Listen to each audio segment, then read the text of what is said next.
और अवृत्ताकार, वृत्ताकार वो होता है जिसमें मुंह पूरा खुल जाता है उसे वृत्ताकार, जिसमें गोल हो जाता है, जिसमें गोल ना हो उसे अवृत्ताकार हो जाएगा। तो दोनों हो जाएंगे। ठीक। फिर व्यंजनों को उच्चारण की दृष्टि से बांटा गया है 2 भागों में, 3 भागों में, 4 भागों में, और दा कह रहा 5 भाग। कितना हो जाएगा? 3 भागों में। व्यंजन कितने हैं? 3 हैं। आंतरिक व्यंजन, उष्ण व्यंजन और स्पर्श व्यंजन। और संयुक्त व्यंजन को नहीं रखा गया है क्योंकि संस्कृत में है। हिंदी में कहेगा तो 4। फिर ध्वनियों को उच्चारण में होने वाले यत्न को प्रयत्न कहा जाता है या होते हैं स्वर तंत्री में कंपन से, श्वास की मात्रा से, जिह्वा तथा अन्य अवयवों द्वारा। उपर्युक्त सभी, दा आंसर क्या हो जाएगा? उपर्युक्त सभी। निम्नलिखित में से दंत है। दंत क्या होता? ता था दा था ना होता। दंत कौन होता? ता, ता, था, दा, धा, ना दंत होते हैं। और ला और सा ये क्या होते हैं? दंत होते हैं। तो राइट आंसर हमारा क्या हो जाएगा? ना। और कच्चा वर्ग में क्या आएगा? इसको तालव्य कहते हैं। तालव्य, तालव्य में क्या आएगा? ई, छोटी, बड़ी और या और सा तालव्य में। और चा वर्ग पूरा। का में का खा गा अड़ा और अंक आहा और हा आता है। फिर आश्चर्य, शोक, हर्ष, शोक, उत्साह इत्यादि व्यक्त करने में प्रयोग होता है। अल्पविराम का, अर्धविराम का, पूर्ण विराम का, विस्मयादि बोधक का। जिसमें घृणा, दोष, शोक, हर्ष, जिसमें क्रोध किसमें आता है? विस्मयादि बोधक का। अल्पविराम में जो थोड़े समय में रुका जाता है बताए, जैसे मोहन, रोहन, जहाँ कॉमा लगाते चलो। ठीक। पूर्ण विराम में लास्ट के वाक्य के अंत में, जैसे राम जाता है, गीता सोती है, मोहन हंसता है। करा, ड़ा वर्ग किस वर्ग में आता है? ड़ा किस में आता है? का वर्ग में आता है। टा वर्ग में आता है। का वर्ग में क्या था? काका काका, काका काका अड़ा और विसर्ग और हा। चा वर्ग में चाचा चाचा या और ई यशा। और 13 संज्ञा है। कह सम है, विषम है, उपर्युक्त दोनों तो क्या हो जाएंगे? सम हो जाए, विषम हो जाएंगे। और सम में 2, 4, 6, 8, 10, 12 डाट डाट डाट। आइए हम पढ़ते भाइयों अब पढ़ते 123। 123 क्या होता है? अवरोही कह रहा है। अवरोही मतलब घटते क्रम में। देखो पहले सबसे बड़ा, फिर उससे छोटा, फिर उससे छोटा, फिर सबसे छोटा। किसमें है? कह रहा है 11 है, 9 है, 7 है, 5 है, 2 है। 2 है, 5 है, 7 है, 9 है, 11 है। ऊपरी दोनों क्या हो जाए? घटते क्रम। देखो 11 आया, फिर उससे छोटी, फिर उससे छोटी, फिर उससे छोटी, फिर उससे। और बढ़ते क्रम में क्या कहते हैं? अवरोही कहते हैं। क्या कहते हैं? अवरोही क्रम। बढ़ते क्रम को अवरोही क्रम। भाग की संक्रियाएं होती हैं। कह रहा भाज्य, भाजक, भागफल, उपर्युक्त सभी। क्या होती है? भाज्य बराबर सूत्र भी होता है। भाज्य बराबर क्या होता है? भाजक गुणे भागफल प्लस शेषफल होता है। ठीक। भाषा शिक्षण के पक्ष हैं। कह रहा पठन, लेखन, व्याकरण, उपर्युक्त सभी। तो राइट आंसर क्या हो जाए? उपर्युक्त सभी। भाषिक अज्ञानता संबंधी समस्या है। लिपि संबंधी अज्ञानता, व्याकरण का अपर्याप्त ज्ञान, सही विराम चिन्हों का प्रयोग का अभाव, उपर्युक्त सभी। तो राइट आंसर क्या हो जाएगा? दा। 9 में दहाई है तो 9 इकाई और दहाई, दहाई क्या हो जाएगा? 9 होगा। इकाई भी 9 है, 9 है। पठन के कितने प्रकार हैं? कितने हैं? 4 हैं।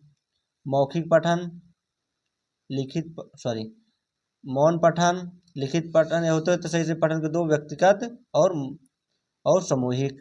लेकिन यहाँ 4 दिया, कोई बात नहीं, 4 होंगे। फिर कह रहा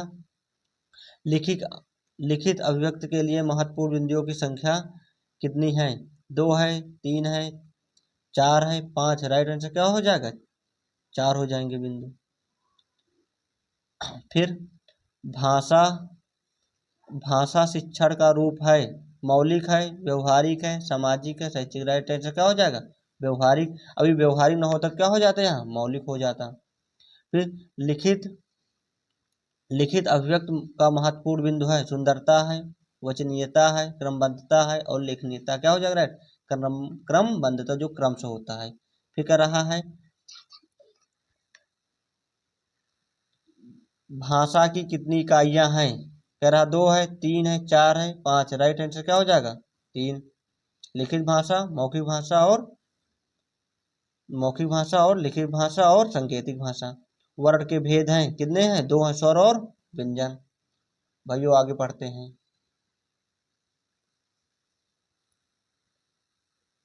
कह रहा कि भाषा की कितनी इकाइयां हैं? 2 है, 3 है, 4 है, 5। राइट आंसर क्या हो जाएगा? 3। मौखिक, लिखित और सांकेतिक वर्ण कितने भेद हैं? 2। कौन कौन? स्वर और व्यंजन। आगे पढ़ते भाइयों।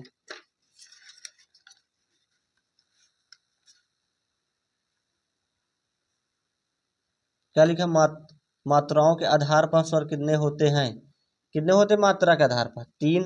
आ ई उ। फिर कह रहा है कि ध्वनि क्या है? ध्वन्यात्मक भाषा है, शिक्षार्जन का प्रयास है, आबा दोनों। तो राइट आंसर क्या हो जाएगा? आबा दोनों हो जाएगा। ध्वनि के मूल तत्व हैं सार्थकता, अस्पष्टता, शून्यता, उपर्युक्त सभी। तो क्या हो जाएगा? उपर्युक्त सभी। फिर कह रहा है ध्वनि के लिए अपेक्षित बातें हैं उत्पादन, संवहन, ग्रहण, उपर्युक्त सभी। क्या राइट आंसर हो जाएगा? उपर्युक्त सभी। फिर मनुष्य के उच्चारोपयोगी अव्यय हैं कंकाल है, काकल होता है। काकल में क्या होता है? हा होता है। कंठ है, काखा गाघा अंगा। और फिर दंत है। तो राइट आंसर क्या हो जाएगा? दा। उपयुक्त सभी। हर स्वर में स्वर होते हैं कितने होते हैं? 4। कौन कौन हर स्वर में? हर स्वर में आते हैं आ, ई, उ, ऋषि। इसको मूल स्वर भी कहा जाता है। ओष्ठाकृत के आधार पर स्वर होते कौन का? वृत्ताकार और अवृत्ताकार। तो राइट आंसर क्या हो जाएगा? आबा दोनों। उच्चारण के आधार पर स्वर होते हैं अनुनासिक और निनुनासिक। अनुनासिक मतलब अंक जिसमें अंक बिंदी हो, ठीक। निनुनासिक में जिसमें मात्रा ही ना हो, अंक बिंदी कुछ भी ना हो। जैसे लिखा है अनुनासिक में क्या हो जाएगा? आँख, आँख, आंचल जिसमें चंद्र बिंदु हो। फिर कह रहा है राइट आंसर क्या हो जाएगा? 2। कितने किसके बिना व्यंजन का उच्चारण संभव नहीं है? किसके बिना? आ का। क्योंकि का में देखो का लिखोगे तो इसको तोड़ोगे तो का फिर आ जाएगा। फिर क्या लिखा है? लिखा है 10 दहाई के योग को कहते हैं, क्या कहते हैं? सैकड़ा कहते हैं। कविता शिक्षण के उद्देश्य हैं, क्या कह रहा है?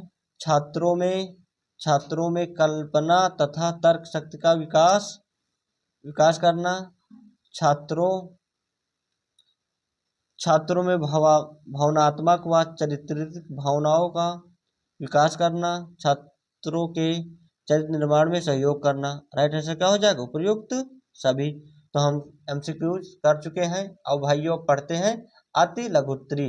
आज क्लास यहीं तक और नेक्स्ट क्लास में बताएंगे। सब्सक्राइब और कमेंट जरूर करें। धन्यवाद।